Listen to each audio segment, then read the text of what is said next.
well, welcome, Bob. Welcome, everyone. My name is Andreina Vieira Silva, and I am the co-founder and president of Arka HR. We are a HR SaaS hybrid firm. We help organizations with their workforce development, their people intelligence, and overall making sure that strategy meets operation excellence. Today with us, we have Bob Bennet. Bob, welcome. Thank you. Great to be here. Thanks for inviting me to share this screen with you. Yes, of course. Now, Bob, you have a very interesting background. Can you please share with us a little bit about yourself and how you got here? Sure. I It's primarily pure luck. I'm a very lucky person. And when I got out of college, I went to work as an engineer in loss prevention consulting for insurance companies with a company called Factory Mutual at the time, which is now called FMI, and ended up liking it okay, but really always had a desire to run my own business. And I had run businesses when I was in high school and in college, a little marina campground in Belgrade Lakes, Maine, that kind of gave me the bug. And I realized it really wasn't that difficult to try to run a business. So, of course, I talked myself into that. Anyway, ended up getting into sales, after leaving Factory Mutual, a little bit of software design and coding, support, and then sales, and ended up starting a company called Microfridge, which was a refrigerator freezer microwave oven combination for college residence halls and hotels and military barracks. And that got to be a decent company. Didn't know what I was doing, made a lot of mistakes. And those are really important for learning. That was way back in 1988 that I started that company. So that was my first company that I started from scratch. Sold that company attractively and had a very positive exit there for the investors and for the people that were involved in the company. And Microfridge is still around today, doing really quite well, much bigger than it was when I sold it. And I'm happy to see that some of the people that were there back in the 90s when I was building that company. And I think that it takes about 10 years on average to have a positive liquidity event from a brand new idea. If you're successful, you got to count on a decade. So we don't have a lot of decades in our life to devote to businesses. So you've got to choose carefully, and if it's not going well, fail fast and move on to another one. So that business took 9 years to get to fruition. Helped a couple companies get liquidity events and sort of turn around a little bit, and started another company at 53 years old called Invoice Cloud. Invoice Cloud is an online billing and payment solution. Took money from a private equity company, a very good one in Boston called Summit Partners.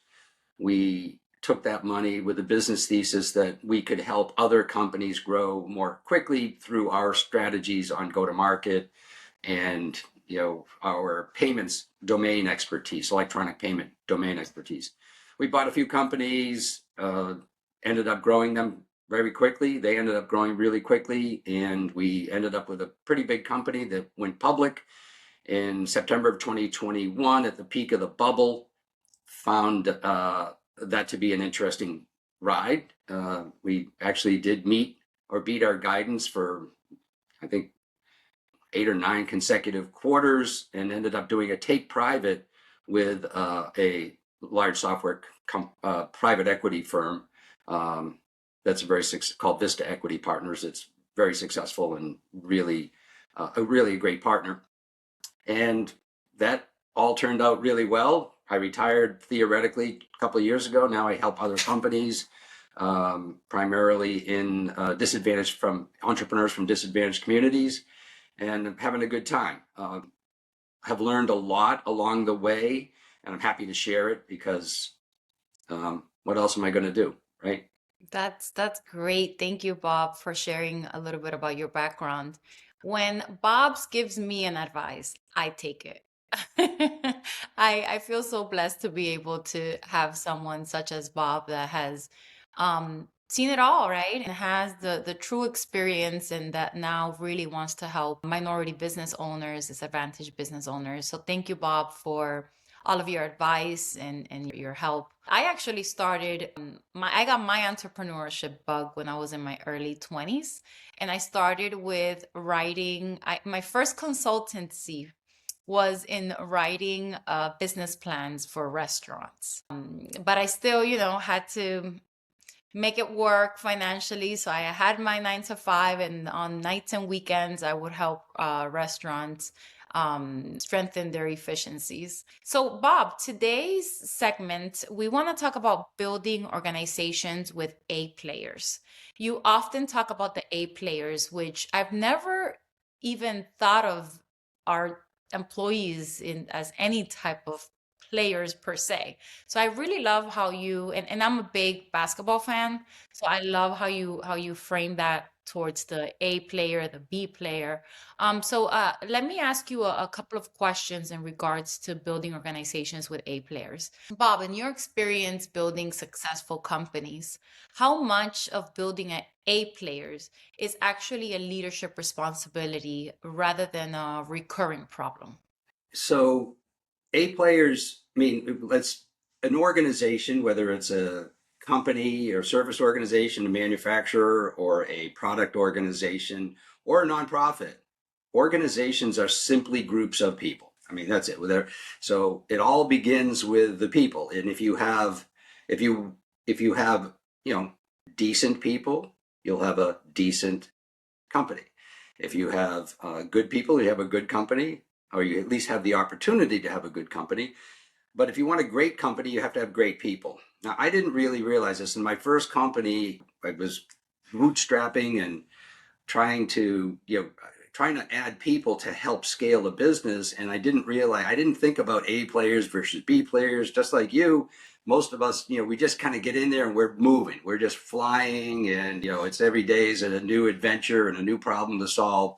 And the CEOs typically think that they've got to make all the decisions. And the truth is, to scale a business, the people that the CEO brings in need to be making those decisions because they should be smarter in their functional areas. Let's say it's sales or marketing or customer support and service. They should be better at those functions than the CEO is. CEO is kind of a generalist. The CEO's job really is to try to build a system that drives perpetual organic growth with expanding profitability. That is our job as leaders. To be able to do that, you've got to have great people if you want to build a great company. A company that grows more quickly than its competitors, a company that has more profitability, has higher retention of customers, has higher retention of people. Those elements require A players. So let's define an A player as somebody that is in the top 10% of their profession.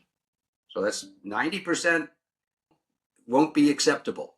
You've got to be in that top 10%. So 90% of the candidates that might apply for the job are probably not A players. They're going to be B players. And the challenge with B players, and we all have B players in our organizations, over time, you've got to level them up to A players if you want to have an A company. So the problem with B players is, and they're great people, but they want to hire people that look up at them as A players. So they're hiring C players. So a B player hires C. A B player will hire C players, and now you've got C's instead of A's. And so you got B's and C's, and your company is only going to be good at best, not great. So you've got to have A players, the top 10%. And A players, one of the characteristics of an A player is they only want to work with A players. They don't want to work with C players or B players because they end up doing the work. Now, an A player will do 2 to 4 times more work than and effective work than a B or C player. So even though you do have to pay more for an A player, you can't pay C wages to recruit and attract and retain an A player. You've got to pay, you can pay B, you can pay, higher than, you don't have to necessarily pay A wages, for an A player if you provide them with the kind of culture and opportunity for growth and maybe some equity through stock options, other mechanisms that can help them build ownership into your organization. But it is absolutely leadership's job to provide clarity around the goal of having a company that is A players. That should be in your vision. We hire A players, top 10% in their profession, and we are leveling and we develop. So it's hiring, recruiting, it's developing, and then retaining A players. That should be part of the vision for a company that's trying to build that A caliber organization. Thank you, Bob. I often think after I learned this state of mind from you, and you advised us to always make sure we have A players, and even at Arca, that's what we're often looking for our clients. It's let's look for those A players for each and every client that we serve. But I also sit and wonder, and every time I get up and I'm like, you know what? Today I need to be an A player. As co-founder and president, I need to make sure that I'm being an A player myself so that my team can reflect that, so they can see what, learn from me, and also take, because as leadership, we're often being put on the spot, and we need to make sure that we're A players as well if we're asking our team members to be A players. And Gallup states that companies with highly engaged leadership teams see 21% higher profitability. And that's why many organizations we work with start with evaluating leadership alignment and accountability systems. So I love that, Bob. But thank you for bringing up the difference between the A, B, C players. But let's identify an A player. Many founders say that they want A players, but identifying them consistently is difficult. What are the behaviors or signals that tell you someone is truly an A player? Right. And I think that you need to have a prescriptive methodology for hiring, retaining, and developing A players.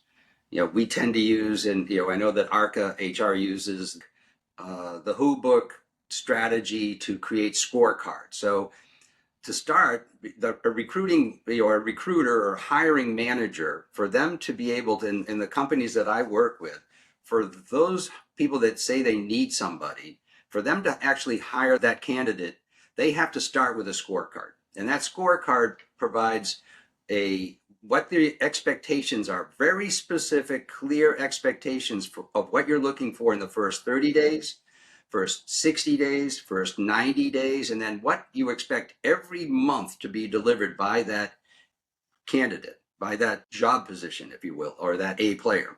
That scorecard, if you read it, it's hard. You're specifying things that only an A player can do. So that's the place to start. You might take 2 jobs that you have in your company right now and consolidate it into one, because this player can do the work of 2 more effectively than the 2 that you have if they're not A players. And I think that's the place to start. So hiring an A player can actually be a cost reduction for the right leader. So you start with that scorecard. It's very specific. Now think about the scorecard. Now, when you're interviewing the candidates that are responding to this job application, you're going through the scorecard with them. You're sharing it. You're saying, here are the things that I'm expecting you to do in the first 30 days. Here's what I'm expecting in the next 30 days after that. And then here's what I'm expecting you to deliver to me and to the company every month. Is this something that you've done before? You can now move it into a behavioral interview to say, let's say that it's a sales position, and you say, I need somebody that can make 80 outbound calls a day to create a discovery call every day. So 5 days a week, I'm looking for 5 discovery calls with a prospect every week. So that's times 4 is 20 discovery calls a month. And then I'm also expecting for every 4 discovery calls, one demonstration of our product or our service. So I'm expecting, every month, 20 discovery calls plus 5 demonstrations are going to be performed by that sales exec. Now, That's not easy. I know it's not easy. Tell me if you've done it before and where you were and how did it go? How long did it take you to get to the point where you could actually get a discovery call every day? How long did it take you to convert a discovery call into a demonstration? What were the problems? What did you learn along the way? And what is the key to your success in getting a discovery call? Do you build rapport with the prospect? How do you build rapport? What do so you go through that process and you do a behavioral interview on the specific things outlined in your scorecard and grade that candidate on whether or not you think they actually are compelling, can do it. And then you can also do the reference check on that candidate with their past employers to say, did Jim actually make 80 calls a day and get a discovery call every day? Did Jim convert discovery calls into demos effectively? How was that performance? When you're talking to the candidate, let's say it's Jim, you say, Jim, who did you work for? I know I can't contact your current employer. That would be obvious. The bad move if you're not telling them that you're looking. But let's talk about the employer before that. What was your boss's name? It was Andreina. Great. What is her phone number? Yep. Tell me her phone number because I'm going to call her. I'm going to ask her. I'm going to ask her for what your key strengths and your key weaknesses are, areas of opportunity for development. We all have them. So give me your phone number. Great. What is she going to tell me when I say, what are the key areas of opportunity for you, Jim? What would have made you a perfect employee when you were working for her or with her? And that we call this the truth serum, right? Because now that Jim knows I'm going to call, or at least he thinks I'm going to call, and I may call, but I'm only going to call if I'm really serious about Jim. But now Jim's going to say, well, he's going to call. I better tell him really what my problems are or what my opportunities for growth were back when I was there. So I think that this is a leadership challenge to make sure that everybody in the company is using the scorecards and everybody is trying to recruit, retain, and develop A players. This starts at the top, assuming you use a hierarchical, org chart where the CEO is at the top. I prefer the inverted pyramid personally, where the CEO is at the bottom, as you know, Andreina, like your organization does. But I think that this isn't that difficult to employ. If you don't have a prescriptive methodology, your hiring managers are all hiring in their own likeness. That's not what you need. You need people that are augmenting the skills of your existing people with different skills. You don't want to get everybody the same. Why would we hire more people that are just doing the same thing? We need to get people that have skills that are augmenting our existing skills. Does that answer your question? Oh, yes, yes. A players, they take ownership of outcomes, they adapt and improve when things go wrong, they evaluate the performances of others. There's actually a report by McKinsey that states that top performers deliver 2 to 4 more productivity than average employees. And I love, Bob, how you're keeping it real. Give me your prior employer's name. I'm going to go directly to the source. Tell me the truth now. We need to get to the bottom of this now. Is this really going to work? Because this is where structured performance systems and clear scorecards become critical. So I love that, Bob. And I'm curious about morale and the culture impact. One of the things leaders often underestimate is the impact of A players on morale. What happens to a team when the right people or the wrong people are in key roles? No, it's a great question, and I think we all understand that if you're got a C player in a position that's important, other people are making up for that person. Other people are observing that this person really can't carry the water. I've got to help this person carry the water, which takes that person out of whatever they need to be doing for their job to help this other person, solve the problems that aren't being solved because the person doesn't have the capacity to do it. They're just in a bad spot. So that's observed throughout the company. When you tolerate C players in your organization, the leader looks like a C player. Okay, because A players only want to work with A players. Now, when you do lift that up and you level up your organization with A players, it's magic. I mean, think about the great basketball teams or football teams or hockey teams or any baseball teams. You have to start with the great talent if you're going to be great. Now, that's well recognized. You can't, if you don't have people that are fast and strong on your football team, you're going to lose, right? So you're going to lose to the competitors. I mean, it isn't any different in business. They don't have to be strong or fast physically, but they better be strong and fast from a professional standpoint. And that's what you're looking for. You're looking for those people that are elite. And when you get an elite group of people together, they are pushing each other. They're having fun together. They joke. They're the culture of changes to become a culture of, I call it collaborative. They want to work together. They want to work together to drive a more innovative product, service, and method of go to market, method of delivering the service or products. Everything gets better when you've got better people. I mean, it's obvious, it's just logical, but that is the reality. And, it's up to leaders to start by saying that the people in this organization are the most important asset we have in this organization.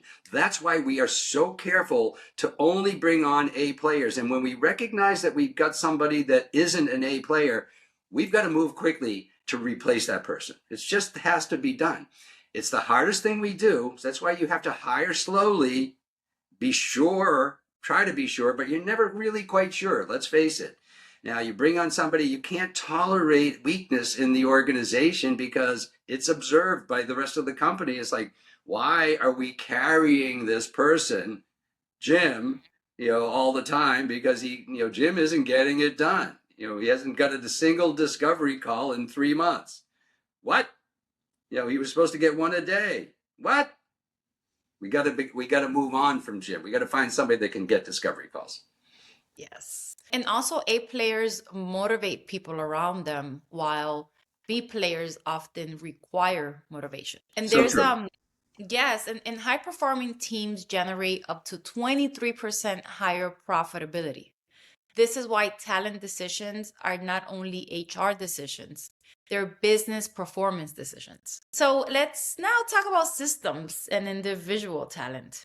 In your experience, Bob, is building a high performing organization mostly about hiring the right individuals or about creating the systems that allow A players to thrive? Well, it starts with A players. I mean, you've got it because, while the CEO's job is to create systems that drive perpetual organic growth with expanding profitability. That's our job as leaders.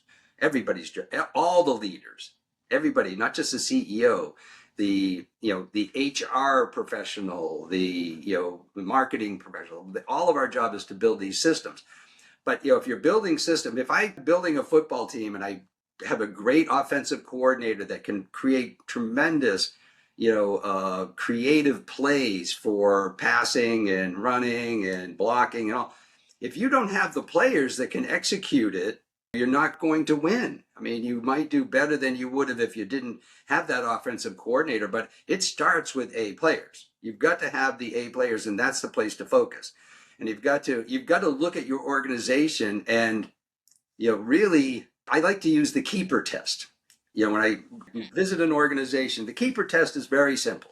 If think about you look at your org chart and you go person by person and you say to yourself, if this person left, would I be regretting that, or would I be perfectly fine with that?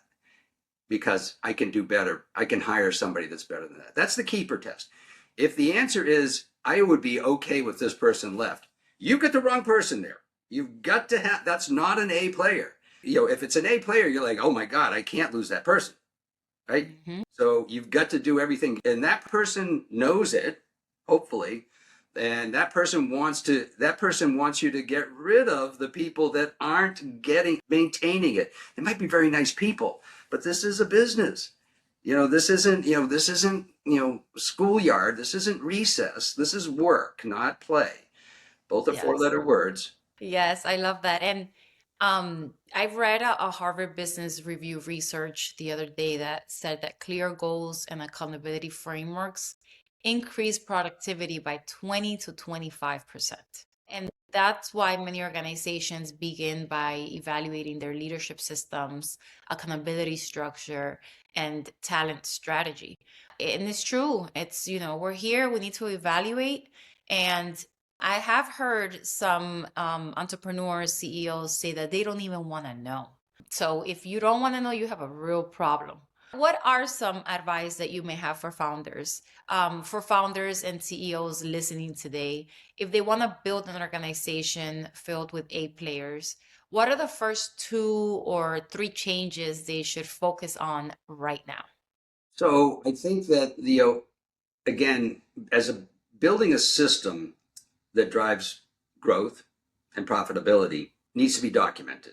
There's a system around recruiting and retaining and product and personnel development, learning management systems. I mean, there's so many things that need to be done. The place to start is by writing down the flywheel that drives your or service or your success of your company. So, for example, for Invoice Cloud, we had a very simple flywheel. I put it on a piece of paper, flywheel being what has to happen at each place, what are the key points on the flywheel, and how does that drive perpetual organic growth. So we started with people because organizations are just people. So the first step is A players. That's the first point on the flywheel. And I think that this needs to be documented. And this is not hard to do, but it's very important to write down what your flywheel is so that everybody in the company can see it. You put it right on your website. This is how we operate. We hire A players to drive product or service leadership as judged by our customer satisfaction, let's say, and margin, maybe, how money we make. But so starts with people, then it goes to product or service that is, if you've got A players, you're going to have an A or service. Then you have to have an efficient go-to-market, technique. We frequently at Invoice Cloud, we used a partner. Instead of knocking on random doors, we would find a software company that did not have a good electronic bill presentment and payment solution, customer-facing piece. We would take the customer-facing piece for the customers that software company had, and we would share some of the revenue back with the software company. So we used a partner go to market strategy that was very efficient. So I didn't have to hire 50 salespeople. I could hire 10 salespeople and cover the whole country because we really were just knocking out the customers of our partners. So anyway, an efficient go to market strategy that drove higher revenue and higher earnings than our competitors, which gave us more cash flow to be able to buy more A players. So that's the flywheel. Starts with people, product leadership, efficient go-to-market that drives higher revenue and earnings than our competitors,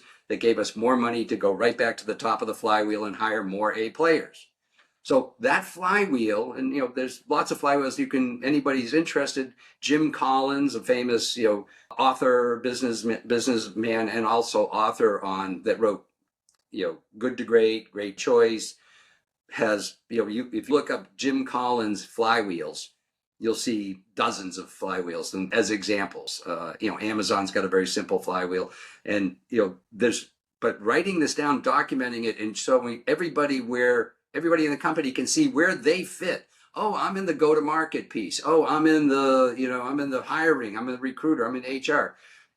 Everybody knows where they fit in the flywheel. It's really important. So that's where to start, I think, is to actually define your current processes and then make sure that you start using scorecards immediately for all your recruiting, and make sure that everybody in your company or organization creates a scorecard for themselves that covers what they do very specifically every month, what they deliver, and also what they aspire to do in the future so that they can create a growth plan for themselves on what they will, how they can grow and take on more functions within the company. Yes, yes, I love this.